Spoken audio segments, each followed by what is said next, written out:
Sejam bem-vindos e vamos a mais um estudo. Razões porque o crente sofre. Vamos analisar nesse vídeo aqui, pelo menos, dois motivos porque o crente sofre. Existe o sofrimento dos pecadores e o sofrimento dos salvos.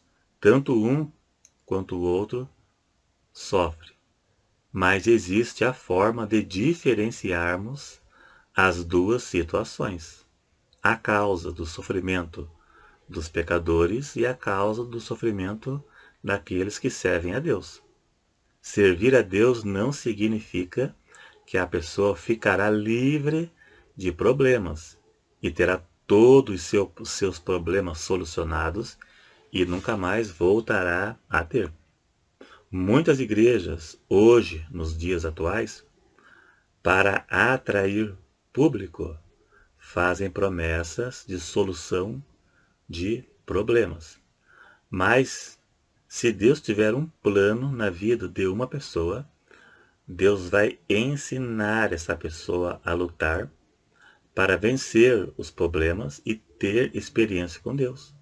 Fora isso, a pessoa vai na igreja atraído por promessas de supostos milagres e quando não acontecer nada, porque o tempo passa e não acontece nada, e a pessoa acaba desistindo. Uma das causas do sofrimento do crente é a consequência de seus próprios erros. Este sofrimento é o mesmo dos ímpios, daqueles que vivem na prática do pecado. Parte dos sofrimentos são consequência dos erros. Escolhas erradas, decisões mal tomadas, casamento mal feito. Então, uma parte é a consequência de seus próprios erros. Como eu falei, casamento mal feito é perda de emprego, negócio que não deu certo, decisões mal tomadas. E existem erros movidos a interesses carnais, como cobiça por dinheiro, adultério, que leva às consequências ao sofrimento. Paulo disse acerca da lei da semeadura. A lei da semeadura se aplica tanto para salvos quanto para incrédulos. A lei de colher o que plantou. Gálatas 6, verso 7, Paulo disse: Não erreis, Deus não se deixa escarnecer, porque tudo o que o homem semear, isso também se ceifará. Se aplica a salvos e a incrédulos. Plantou, colheu. Muitos homens de Deus do passado, dos tempos bíblicos, colheram o que semearam. Como Davi, por exemplo. Davi, Sansão, semeou pecados. Os dois semearam pecados sexuais e colheram as consequências. Pagaram caro pelo erro. Plantou, colheu. Jacó cometeu muitos erros.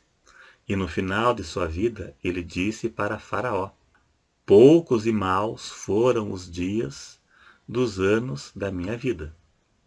Gênesis 47, verso 9.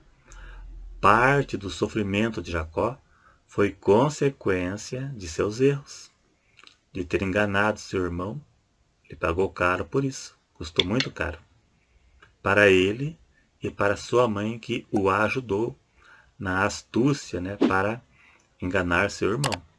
Os dois pagaram caro. E já em Romanos 8, 28, vamos ler e meditar. E sabemos que todas as coisas contribuem juntamente para o bem daqueles que amam a Deus. Vamos analisar esse versículo. Aqui diz: todas as coisas contribuem juntamente para o bem daqueles que amam a Deus. Essa promessa se aplica apenas para crentes convertidos. Não se aplica a incrédulos e nem a crentes desobedientes, que vivem no pecado. Veja que diz todas as coisas. Isso não inclui os nossos erros e os nossos pecados, porque às vezes a luta que a pessoa está passando é a consequência dos erros que ela cometeu.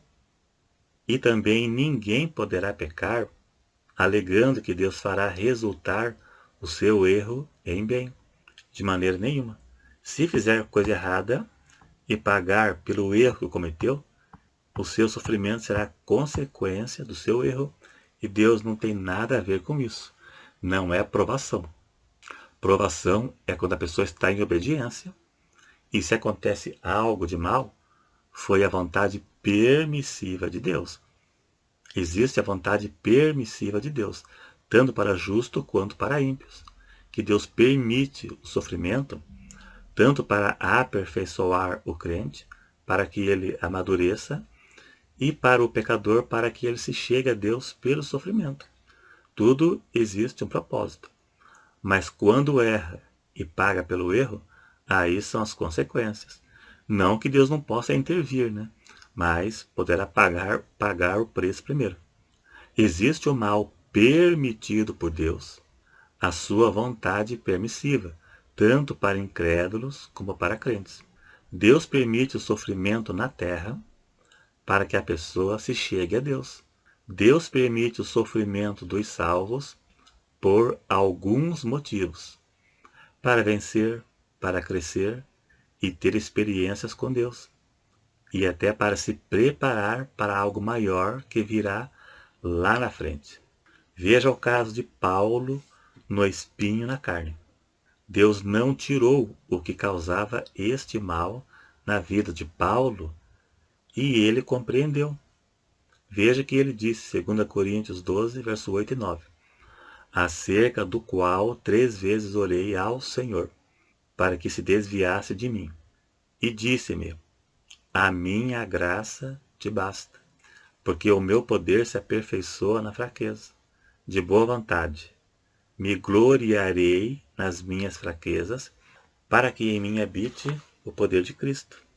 Então, quando Deus responde com um não, é porque vem algo melhor lá na frente.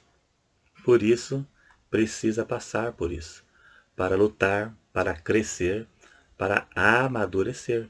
Se a pessoa não fugir da luta, ela vai crescer na sua vida espiritual e ter mais experiências com Deus. Israel foi desviado do seu caminho no deserto quando eles saíram do Egito rumo a Canaã. Deus os desviou do caminho mais curto, que era o caminho mais rápido. E por que que Deus desviou o povo por outro caminho mais longo?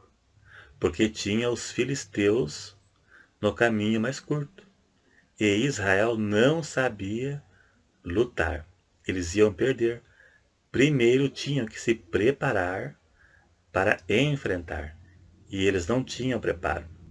Então, Deus os conduziu por um caminho mais longo para que fossem preparados para lutar na conquista da terra prometida que teria que ser conquistada. Nem sempre o caminho mais curto é o melhor.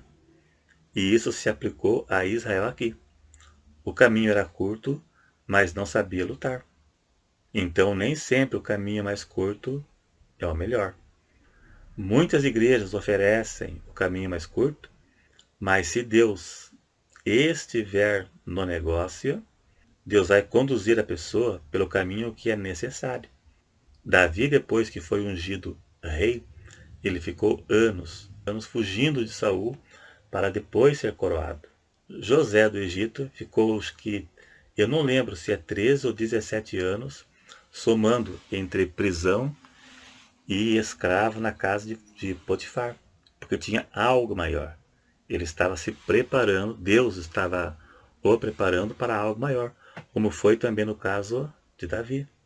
E Deus não vai te conduzir em atalhos que muitas igrejas apresentam por aí, mas você pode morrer no meio do caminho.